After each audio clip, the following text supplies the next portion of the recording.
ready to roll? How many we've got? So, hi all, my name, maybe I'll start rewriting my name. No. No.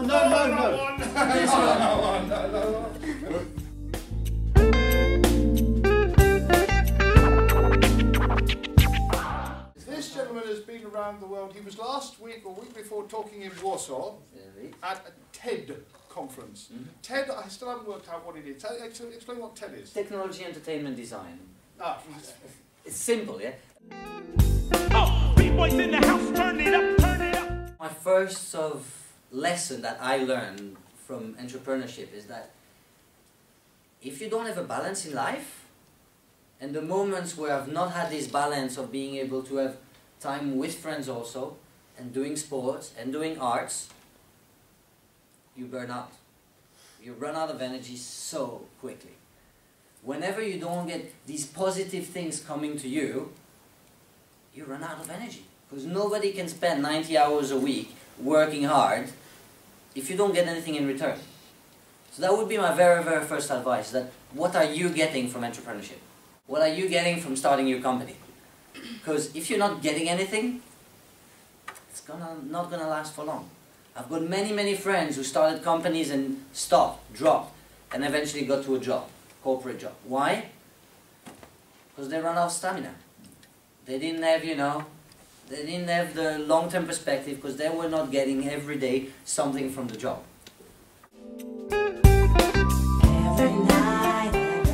So, thinking about what's my biggest mistake. If I have to say that one biggest mistake, it's to have not made enough of them and not quickly enough. So, my advice here, and I think that from what I heard, you've got to all start your company in June, and you've got a year, and the university is backing you and stuff. This is the time to make mistakes, and make as many as you can and as quickly as you can. Because the more mistakes you make now, the less mistakes you'll make tomorrow. Or the more interesting the mistakes will be tomorrow. Because suddenly you will have different problems that are a lot more exciting than, ooh, is this business plan good or not? Yeah? Suddenly you'll have problem of, what do we do with this £1 million client? That'd be a lot more exciting. But to get to that mistakes, you need to first make a mistake on £100, and then make a mistake on £1,000, and then on 2,000, etc., etc. So that's really the one thing, and that links very much to the idea that failure is not the opposite of success. And I've learned that for myself, that every time I fail something, I've woken up the next morning or a week later thinking, oh my God, this is the best thing ever. Now I know what I need to do. I'm going to do this, this and this. So really, when thinking about what are the mistakes I made, yeah, it's not having made enough of them. Because every time I've made a mistake, it's turned out into something good. And I don't know what other mistakes you'll be making, and I'm sure you'll make mistakes, and I hope you make mistakes, because from that, you learn. Now, you learn if you want to learn, and that's where it's up to you. Where you can have the best teachers in the world, you can have the best people around you. If you're not ready to say, okay, I'm going to look at myself, and what is it that I'm doing wrong, and change it, you're not going to move forward.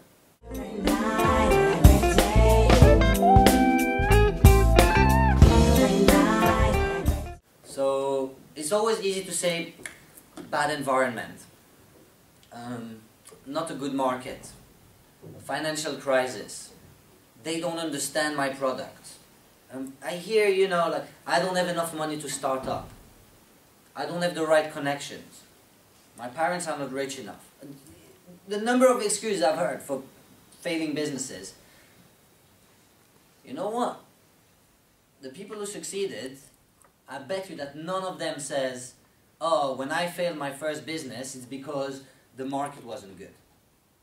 I bet you that all of them say, well, I failed my business because I was too young, or I was too impatient, or I didn't plan enough, or I didn't make my market research, or I was too arrogant, or I was too nice, I was too friendly, I didn't, do the research I needed, etc., etc.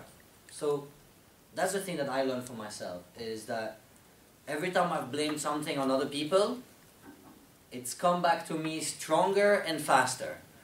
And it's like, you know, getting a slam in the face and getting another one and getting another one. And the only way for me to stop it was to change what I was doing. Big boys in the house, turn it up, turn it up. One of them was changing the way I was dressed. And you know what? I hated it. I hated it. I hated it so much. Because the way I was meant so much to me.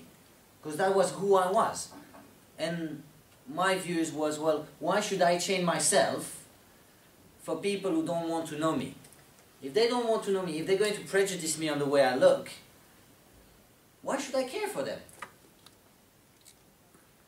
And then eventually I came to that conclusion that, well, what's more important? My personal satisfaction and self and little ego, or it's more important what I want to achieve. And that's, I think, the balance that you have to make for yourself.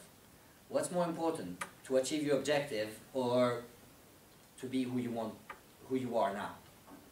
Because there's a beautiful sentence I heard, which was, if you want to be who you want to be, you can't be who you are now. That requires change. Change requires you're going to lose something. And that was the biggest thing for me. If you want to start your business properly, you need to know yourself also.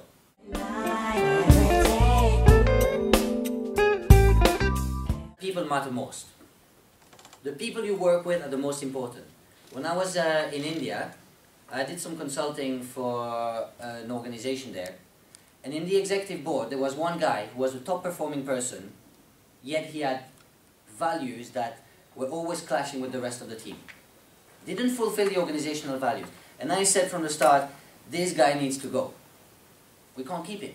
You can't keep him. And there was a struggle, well, but he's the highest performing one. What do we do with that, you know? He's the person who brings the most results. And I was chairing meetings there as the consultant. And one day in a meeting, he offended another team member. Someone who always did the right thing, who was always committed to the organization, etc. He offended him. I asked him to stop. He offended him again. And then the second person left the room. And that's when I learned that thing. That values is more important than performance. Because I let the performance of that guy get rid of someone who was doing what was right and had the right values for the organization and was bringing a positive atmosphere to the organization and who was actually inspiring people to work with him. You need to have your personal brand. The difference between you and the others is that you do what you say, who you are. Because if you're not who you are, you won't be so happy. How many of you are doing stuff that you hate doing? Stop doing that! Every night, every day. Try to inspire other people to help you with stuff.